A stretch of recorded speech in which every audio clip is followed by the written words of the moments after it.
All right, I figured while I was here, it was probably a good time to read a story. This is Harold and the Purple Crayon by Crockett Johnson. And the neat thing about this book today is I'm going to read this story and then I'm going to zoom back home and show you how to do a great activity with this. Last week we worked on lines and drawing different kinds of lines like loop-de-loops and zigzags. And the picture that you're going to do, you're going to get to do your own purple crayon picture. But let's read about Harold's purple crayon journey. Harold and the Purple Crayon by Crockett Johnson. One evening, after thinking it over for some time, Harold decided to go for a walk in the moonlight.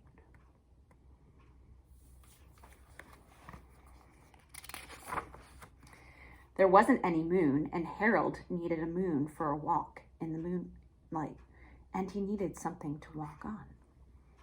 What is Harold drawing?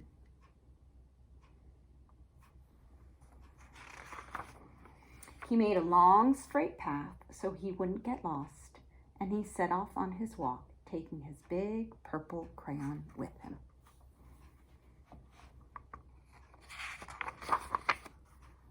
But he didn't seem to be getting anywhere on the long, straight path. So he left the path for a shortcut across a field, and the moon went with him.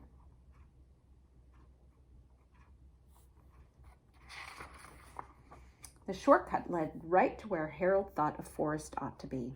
He didn't want to get lost in the woods, so he made a very small forest with just one tree in it.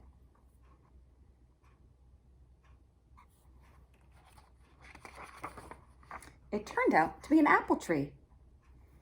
The apples would be very tasty, Harold thought, when they got red.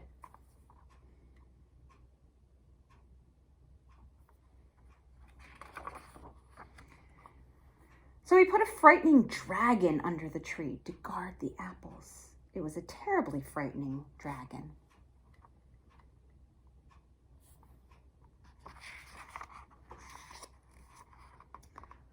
It even frightened Harold. He backed away. His hand holding the purple crayon shook. Look what's happening when his hand shakes. What kind of line is that? Suddenly he realized what was happening, but by then Harold was over his head in an ocean. His shaking hand made curvy, zigzaggy lines like an ocean.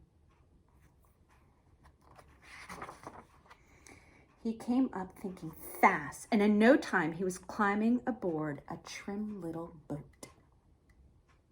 I bet you could easily draw a boat like that. And I already know you can draw zigzaggy lines like that. He quickly set sail.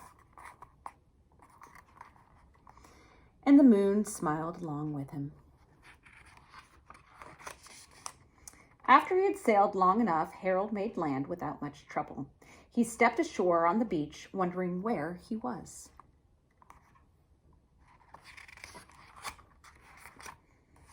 The sandy beach reminded Harold of picnics, and the thought of picnics made him hungry.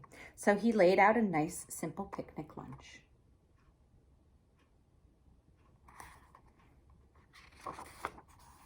There was nothing but pie.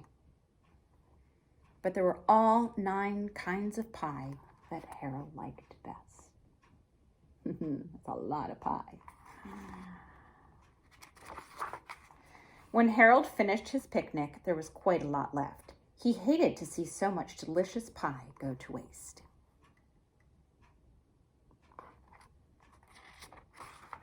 So Harold left a very hungry moose and a deserving porcupine to finish it up. And off he went, looking for a hill to climb to see where he was.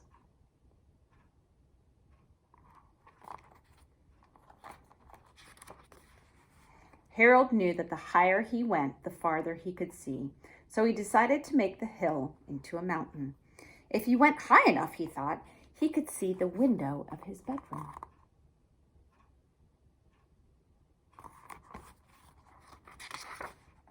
He was tired, and he felt he ought to be getting to bed. He hoped he could see his bedroom window from the top of the mountain.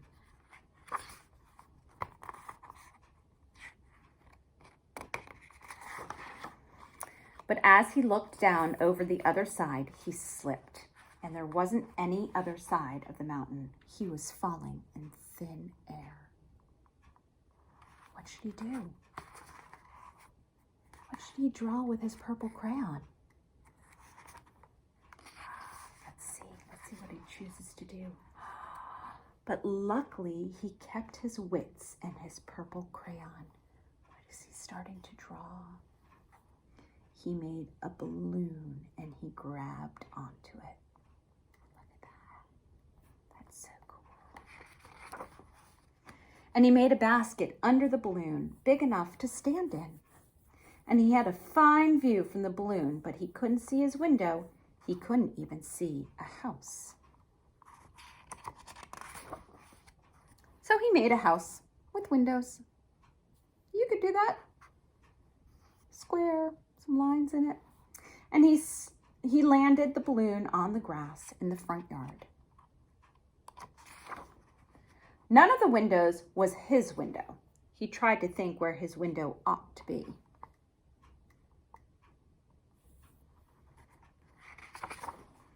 He made some more windows. He made a big building full of windows. Oh, look at those lines and those shapes. You know how to draw those just like Harold. He made lots of buildings full of windows. He made a whole city full of windows. Look at that. But none of the windows was his window. He couldn't think where it might be. I wonder what he's going to do now. He decided to ask a policeman. It's good thinking. The policeman pointed the way Harold was going anyway, but Harold thanked him.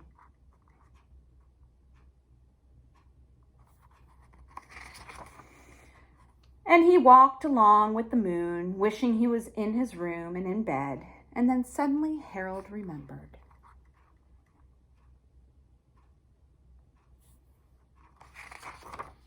He remembered where his bedroom window was when there was a moon. It was always right around the moon. He's drawing a window around the moon. And then Harold made his bed, and he got in it, and he drew up the covers.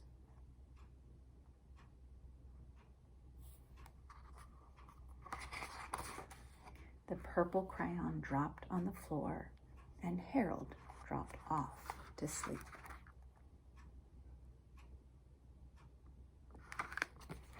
All right, let's see what you and I can make with a purple crayon. Follow me.